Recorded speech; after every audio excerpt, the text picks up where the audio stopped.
let's move on to your positive team. I'll start off with some nice sacks. Some nice facts. Obviously, you beat the Titans 36-13. It looked interesting up until half time, and then the Titans, for some reason, never come out the locker room. I'm not sure what happened there. Most games with 65% completion this season. Mac Jones 10, Brady 8, Burrow 8, Kirk Cousins 8, Murray 8, and Dak Prescott 8. Most games with 95 plus passer ratings this season. Matt Jones 8, Rodgers 8, Stafford 8, and 5 players are tied with 7. Most yards per attempt in the NFL in November. Mac Jones leads it with 8.63 yards per attempt.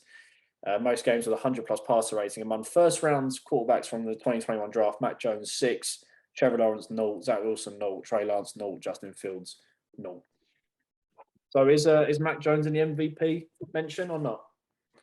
I think the MVP is a bit too strong a talk. I get why people. I think offensive rookie of the year definitely. At one point, Ja'Marr Chase potentially, but I think that Ja'Marr Chase. I think as a wide receiver, it is difficult because not that he's doing anything wrong, but naturally Burrows and the Bengals offensive playbook, which we'll come on to shortly, in a very close game against Pittsburgh.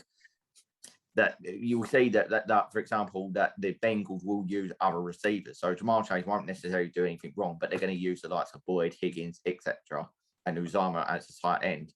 But Mac Jones certainly is consistently now. He's finding players, but he's not, for me, just a check down quarterback. He's starting to make the deeper throws, etc. I think on 3 passing attempts to Johnny Smith, that was really close to finally get him involved. I think the motivation was there against his old team for 49 yards. He seemed to have a brilliant understanding with Kendrick Bourne. And you do question now, and it's a really hard one. Is it better coaching by Belichick and McDaniels now, or is it just better execution for the players, or both, really? Because we look a completely different team these last 6 weeks. And it's since that Texans game, we look a different franchise, because that's why I went so crazy when we beat the Texans, just because we got so outplayed that day, but done enough to win the game in the end. And now we look a completely different side. It's just mental how quickly the fortunes have changed. I mean, how do you see it? No, I saw it as a turning point beating the Texans. It was sort of like it's a weird one because it's the Texans, but it was like a defining moment for Mac Jones as like his coming out game of being able to find, like, say, Kendrick Bourne and everyone like that. But yeah, no, he's some of his throws, I think, as you like literally to Kendrick Bourne, he bombed the one right over the side. It was just like, it wasn't a check down, it was a masterpiece, really. So I've got nothing but praise.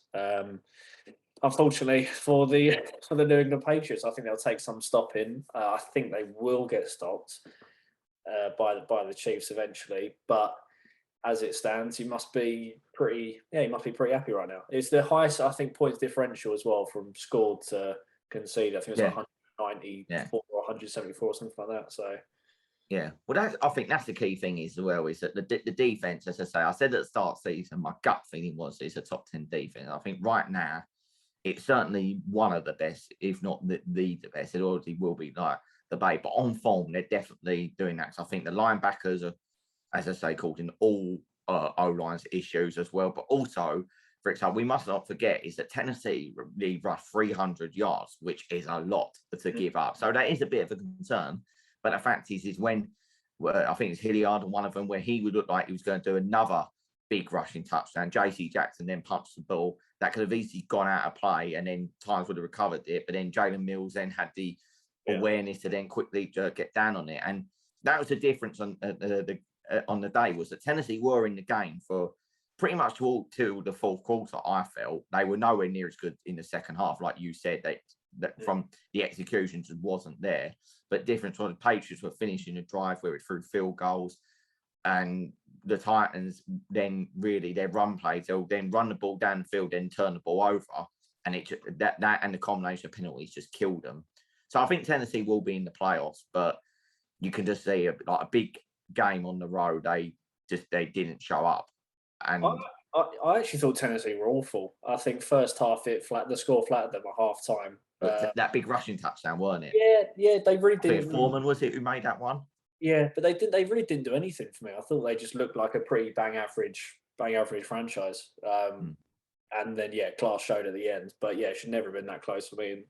Apart from one defensive gap, that was. And I think Belichick was frustrated, rightly so, because we're doing brilliant plays in it up to that final 20, which I think being an issue all season. That's why Nick Folk leads all the stats, where it looked like Patriots are going to get the touchdown and then having to settle for 3. But I think in the end that the defense were creating so many opportunities that the touchdowns were always going to come in the end. But it's a team full of confidence. The free agents are all finally starting to show up, and the thing is that you do, in a weird way, you think would it be a bit beneficial if there's a loss in there somewhere, one more defeat perhaps, because we're going such a ridiculous run. You think that it could come to a halt in the playoffs, which of course is the worst time to lose a game. Could come in week 13 on Monday. So we shall see. We'll